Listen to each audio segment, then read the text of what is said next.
Assalamualaikum warahmatullahi wabarakatuh. Selamat pagi anak-anak. Bagaimana kabarnya hari ini? Alhamdulillah, luar biasa, Allahu Akbar. Semoga kita semua mendapatkan perlindungan dari Allah Subhanahu wa Ta'ala. Bertemu lagi ya dengan Bu Lulu di kelas 1B di semester 2 ini. Pendidikan Agama Islam dan Budi Pekerti. Pelajaran 6, ayo belajar.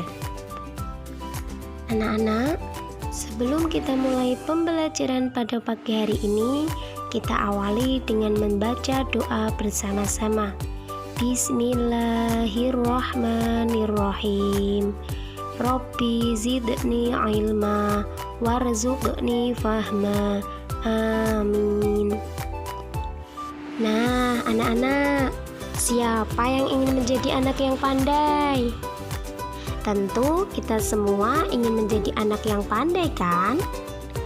Kalau ingin menjadi anak yang pandai, berarti kita harus rajin belajar. Karena belajar juga itu adalah hukumnya wajib bagi setiap orang Islam.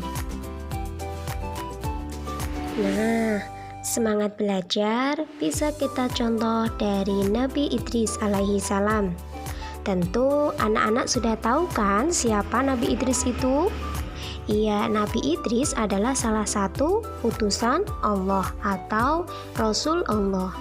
Nabi Idris itu adalah nabi yang pandai karena sejak kecil Nabi Idris sudah rajin belajar.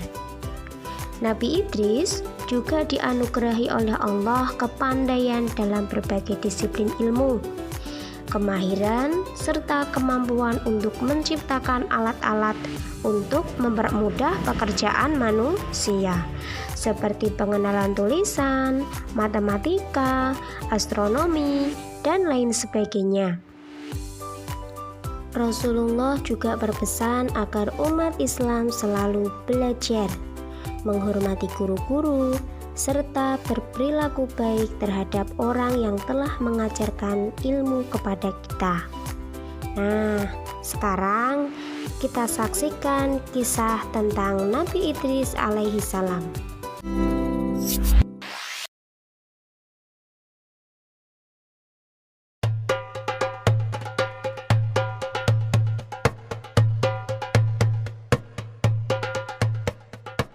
Nabi Idris alaihi salam adalah keturunan ke-6 dari Nabi Adam alaihi salam yang lahir di Mesir. Beliau diberi nama Idris karena gemar membaca dan menulis. Nabi Idris adalah nabi yang sangat cerdas. Beliaulah yang pertama kali menjinakkan kuda yang semula merupakan binatang liar. Setelah menjinakkannya, kini binatang kuda itu bisa dijadikan tunggangan atau untuk mengangkut berbagai barang. Orang-orang yang baru melihat hal ini merasa heran karena Nabi Idris dapat menempuh perjalanan dengan sangat cepat daripada mereka yang masih berjalan kaki. Dengan adanya kendaraan ini, kaum Nabi Idris sangat terbantu dan menjadi semakin makmur. Nabi Idris menjadi orang yang paling disegani dan menjadi seorang panutan.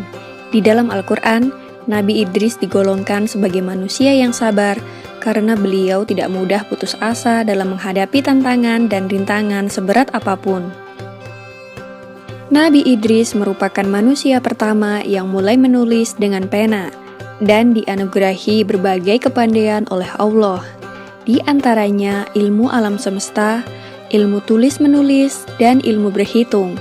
Beliau pula yang pertama kali menjahit baju sehingga membuatnya lebih nyaman dipakai daripada baju yang masih terbuat dari daun dan kulit hewan. Selain itu, beliau juga menguasai berbagai macam bahasa. Oleh karena itulah, beliau dapat dengan mudah berkomunikasi dengan manusia lainnya. Beliau juga pandai membangun rumah sederhana yang indah dan nyaman, sehingga banyak orang dari berbagai daerah yang menirunya dan meminta bantuannya. Dengan ditemukannya berbagai teknologi hasil penemuan dari Nabi Idris yang membuat kaumnya lebih makmur, kaum anak cucu Nabi Adam lainnya yang berasal dari Qabil menjadi sangat iri.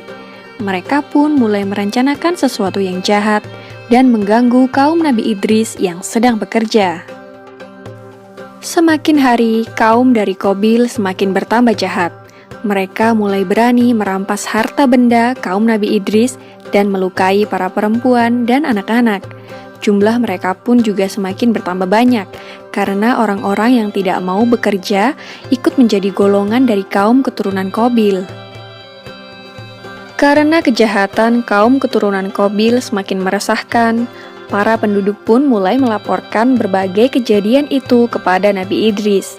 Nabi Idris lalu pergi menuju sebuah bukit dan memohon pertolongan kepada Allah Subhanahu wa Ta'ala. Pada usia 82 tahun itulah, Nabi Idris diangkat menjadi seorang rasul untuk memberikan peringatan kepada seluruh umat manusia. Maka Nabi Idris dengan segera melaksanakan tugasnya sebagai rasul dan memberikan peringatan kepada kaum keturunan Qabil untuk kembali ke jalan yang benar. Nabi Idris berkata kepada mereka, "Hai saudaraku, berhentilah mengerjakan perbuatan jahat dan mungkar. Ikutilah jalan kebenaran seperti yang diajarkan Nabi Adam." Namun setelah diperingatkan oleh Nabi Idris, kaum keturunan Qabil malah menjadi sangat marah. Mereka malah menantang Nabi Idris untuk berperang.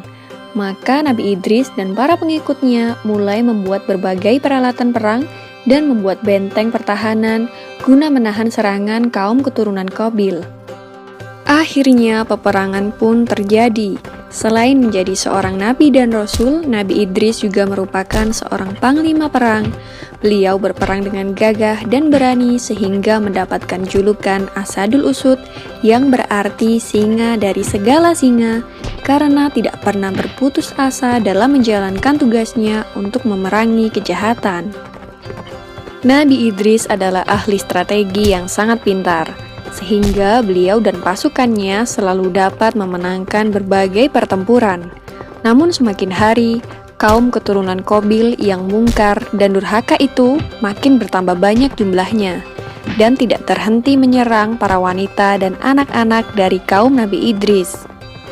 Maka Allah Subhanahu wa Ta'ala memerintahkan Nabi Idris beserta kaumnya untuk berhijrah dan meninggalkan negerinya untuk menuju tempat yang lebih aman. Demikianlah kisah Nabi Idris alaihissalam yang tiada henti berperang dengan kaum keturunan Qabil. Nama Nabi Idris diabadikan di dalam Al-Quran dalam surat Maryam ayat 56 dan 57. Semoga kisah ini dapat mempertebal iman kita kepada para nabi dan rasul Allah Subhanahu wa Ta'ala.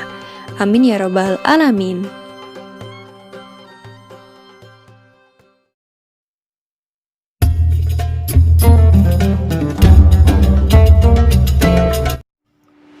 Itulah tadi kisah tentang Nabi Idris alaihissalam.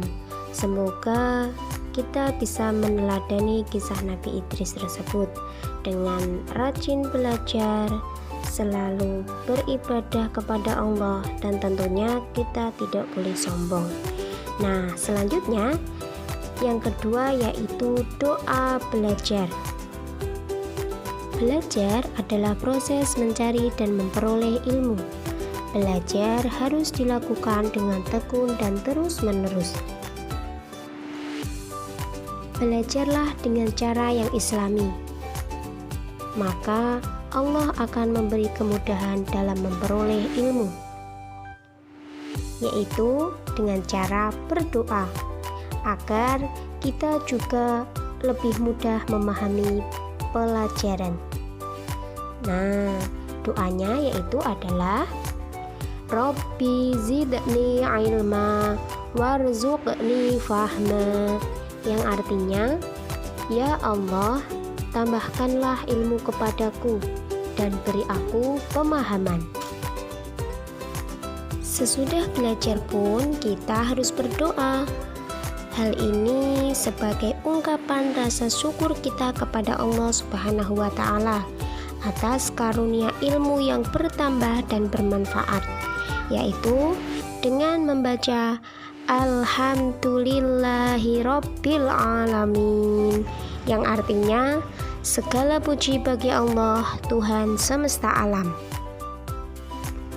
Membaca dan menulis. Islam mengajarkan pentingnya membaca. Bahkan, wahyu yang pertama kali diturunkan oleh Allah kepada Nabi Muhammad adalah perintah untuk membaca. Allah menciptakan manusia dengan akal dan pikiran, sehingga bisa membaca dan menulis. Membaca dan menulis adalah alat untuk mengembangkan pengetahuan. Rajin belajar. Ada pepatah yang mengatakan bahwa rajin pangkal pandai. Itu artinya, siapa yang rajin belajar akan menjadi pandai. Anak yang rajin belajar akan menyenangi tugas yang diberikannya. Rajin belajar juga memiliki banyak sekali keuntungan atau manfaat. Di antaranya, membuat kita menjadi pintar, mampu meraih cita-cita, serta kita akan mudah meraih kesuksesan. Alhamdulillah, demikian pembelajaran pada pagi hari ini yang dapat Bu Guru sampaikan. Semoga bisa bermanfaat untuk kita semua, serta bisa menambah semangat kita dalam belajar sebagai bentuk sikap kita dalam meneladani Nabi Idris alaihi salam. Sebelum Bu Guru akhiri, agar lebih semangat lagi, kita bernyanyi dan bertepuk. Judulnya Ayo Belajar. Siap ya? Bila kau ingin cerdas, ayo belajar. Bila kau ingin pintar, ayo belajar. Bila kau ingin cerdas, bila kau ingin pintar, ayo giat belajar dan berdoa. Nah, sudah semangat kan? Kalau begitu, Bu Guru akhiri pertemuan pada pagi hari ini dengan bacaan hamdalah bersama-sama. Alhamdulillahirabbil alamin. Wassalamualaikum warahmatullahi wabarakatuh. Sampai berjumpa minggu depan. Jangan lupa rajin belajar.